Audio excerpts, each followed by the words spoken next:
She heard a voice, but it was her own. Trapped inside an abandoned house that breathes with secrets, Evelyn discovers that her destiny has been whispering to her all along. Through mirrors, shadows, and echoes of her forgotten past. What if the voice guiding you is not from the future, but from the version of you that never escaped? Stay till the end, because the truth she uncovers will make you question your own fate. Rain dripped from the edge of the old iron roof, each drop landing with a hollow echo that spread through the silent valley. Evelyn stood at the wooden porch, her trembling fingers clutching a silver locket she had not seen in years. The air smelled of wet earth and forgotten memories. The fog rolled down from the hills, soft and heavy, like the breath of something unseen. Her phone had no signal. No cars had passed the road since morning. Only the whispering wind, carrying faint voices that did not belong to the present. She turned toward the house behind her. It was her grandmother's house, abandoned after the storm that had taken everything. The windows were blind with dust. The door slightly open, as if waiting. A voice called her name. It was faint, distant, yet it came from inside the house. Her heart hammered. She knew that voice. It was her own. Evelyn stepped inside. The floor groaned beneath her weight. The air was thick, smelling of burnt candles and damp wood.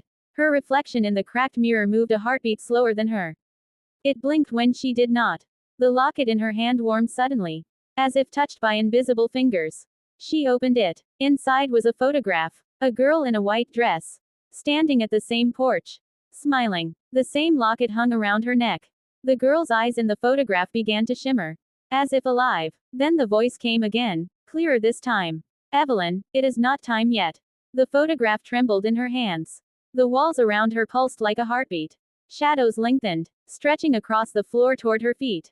She stepped back, but the air behind her had turned solid, like glass. The mirror whispered, not words, but a sound, a low hum, vibrating deep in her chest. It grew louder, shaking the windows, rattling the locket, her ears filled with 1,000 echoes.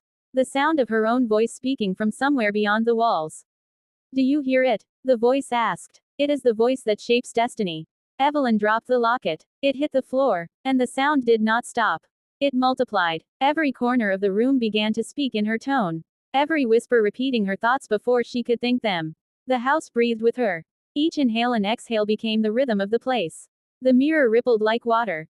Through it, she saw another Evelyn, older, eyes darker, standing in a world bathed in pale light. The other Evelyn lifted her hand, beckoning. Lightning flashed outside, illuminating the walls that now seemed to move. The photograph on the floor twisted, its paper curling like skin under fire. The voice returned, calm, measured. Closer. Every choice echoes through time. Evelyn, you have heard the voice once. Now it will answer. She felt her heartbeat slow, synchronizing with the hum in the walls. Her reflection smiled. She did not. The reflection's lips curved into a knowing smile.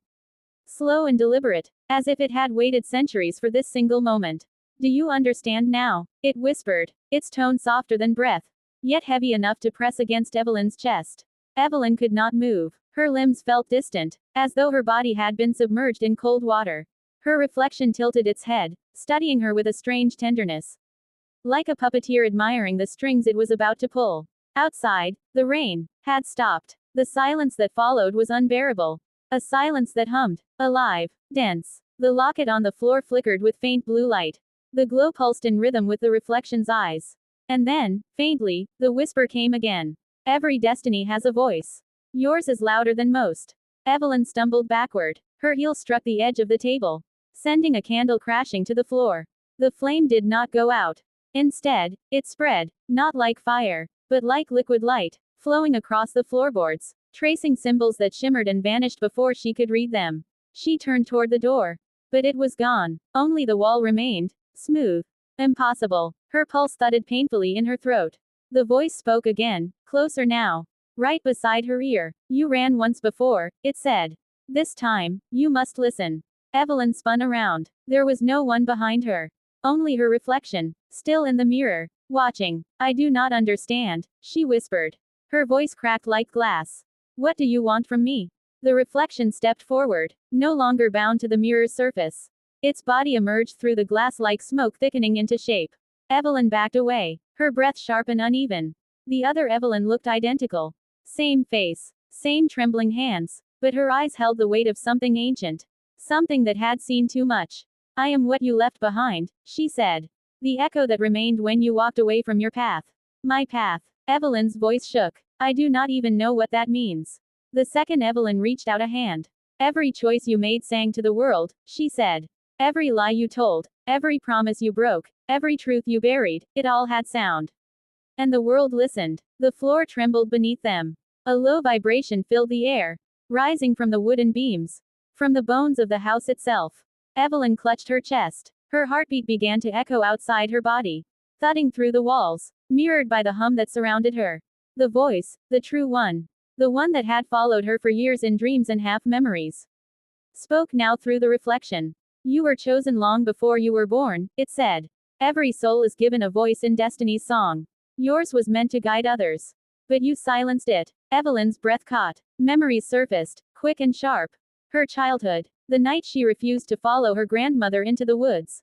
The whispers she heard that night. The promise she swore never to speak of again. I was afraid, she said quietly. The reflection's eyes softened. Fear is the first silence, it said. And silence breeds echoes. Evelyn felt tears sting her eyes.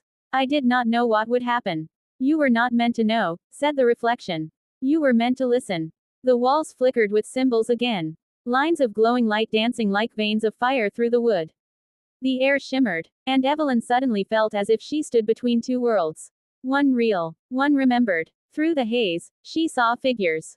Shadows of people moving beyond the walls. Faces turned upward as if hearing something distant. Their mouths moved, but no sound came out.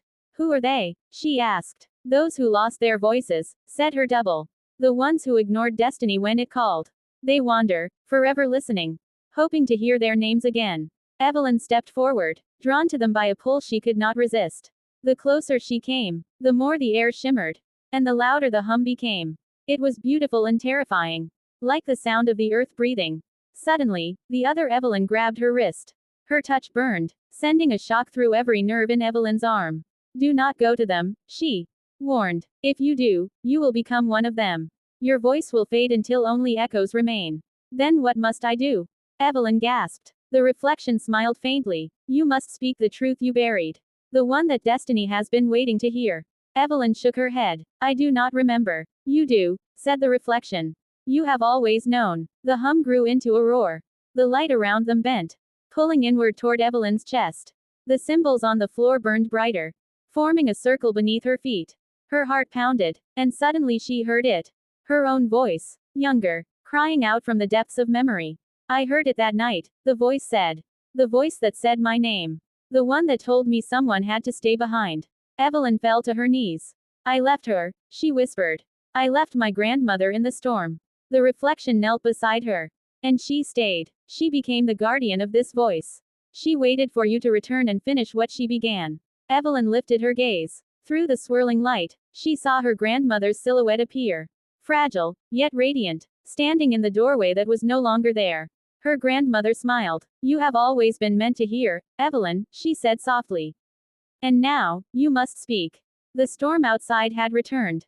But it no longer sounded like rain. It was rhythm, a pulse, the heartbeat of the world. Evelyn stood slowly. The reflection stepped back, fading into light.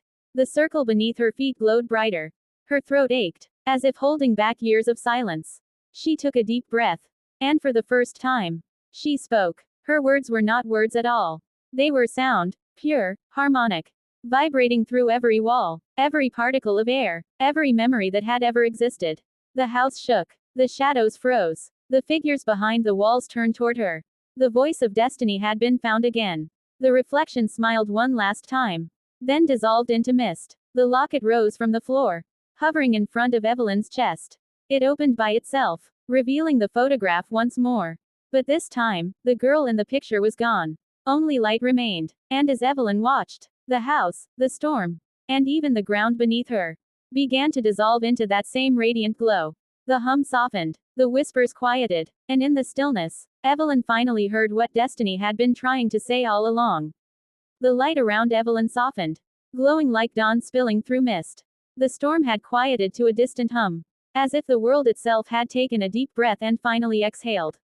Evelyn stood at the center of what had once been her grandmother's house.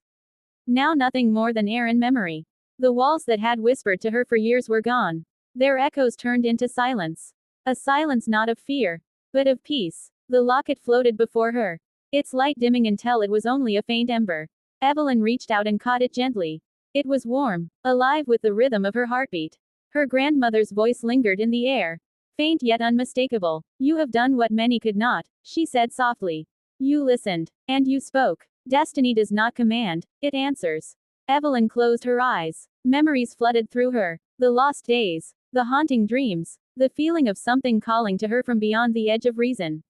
All of it made sense now. Her silence had never been punishment.